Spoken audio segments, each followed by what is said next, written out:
my name is Louise, and I'm a doctoral student, also a teaching fellow at the University of Oxford. My research focuses on the history of teacher education in England, and an emerging theme in my work is teacher deprofessionalisation, which I would like to address with you this morning. In general, deprofessionalisation refers to the erosion of professional autonomy.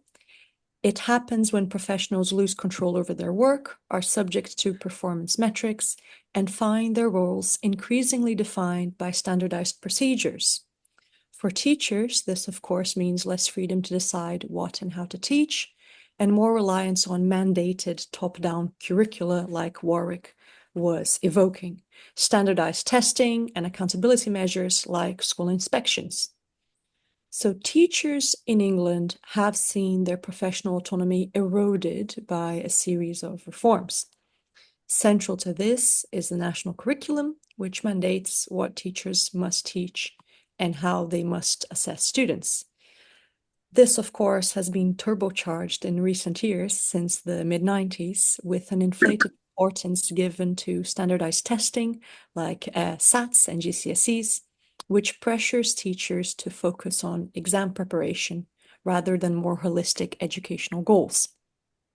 These developments, you can expect, leave little room for professional discretion, leading to a narrowing of what teaching means. The increasing influence of Ofsted inspections also plays a significant role.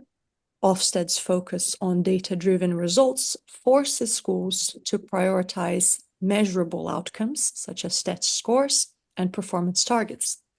As a result, teachers often find themselves performing teaching rather than focusing on the unique needs of their students.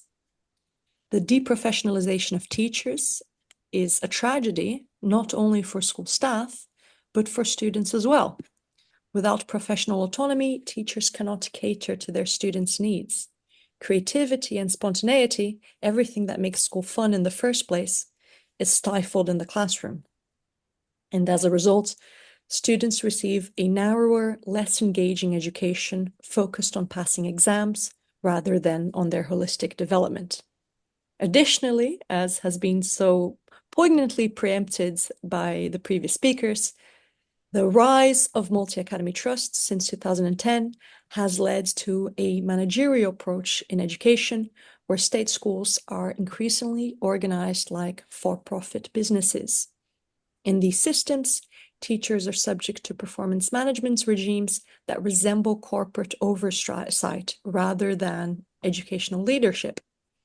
This managerialism contributes to teacher alienation and burnout as their work becomes more about meeting organizational targets rather than nurturing students' growth. So, what policies could counter this deprofessionalization?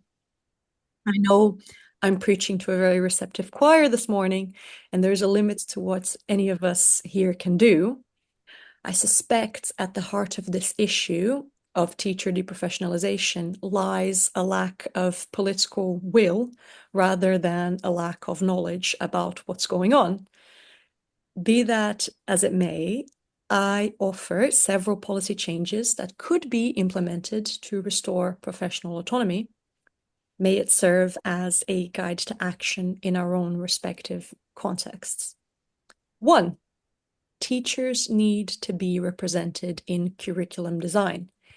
Teachers need a stronger voice in shaping the national curriculum and educational policies going forward. Ensuring that experienced educators have a say in what and how they teach would re-empower them, making teaching less about rigid adherence to rules and more about professional expertise. This is true at the school level as well. Every teacher needs to be involved with lesson planning so that they are critically invested in what and why they teach. Centrally mandated PowerPoints are no replacement for teacher professional experience. 2, we must reduce the focus on standardized testing. High-stakes exams like SATs and GCSEs have placed undue pressure on teachers and students alike.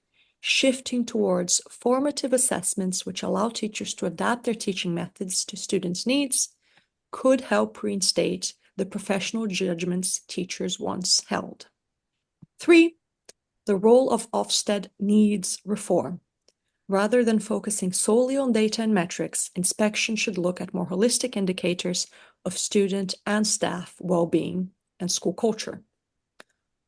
4, lastly, the rise of managerialism in schools needs to be checked. School leaders should focus more on genuinely supporting teachers' professional developments rather than simply enforcing performance targets. Schools should also reduce administrative burdens on teachers, allowing them to focus on what they do best, teaching. In conclusion, the deprofessionalisation of teachers in England is a growing issue that threatens the quality of education and the well-being of our teachers. However, with the right approach, we can reverse these trends and restore teaching as a respected and rewarding profession. Thank you.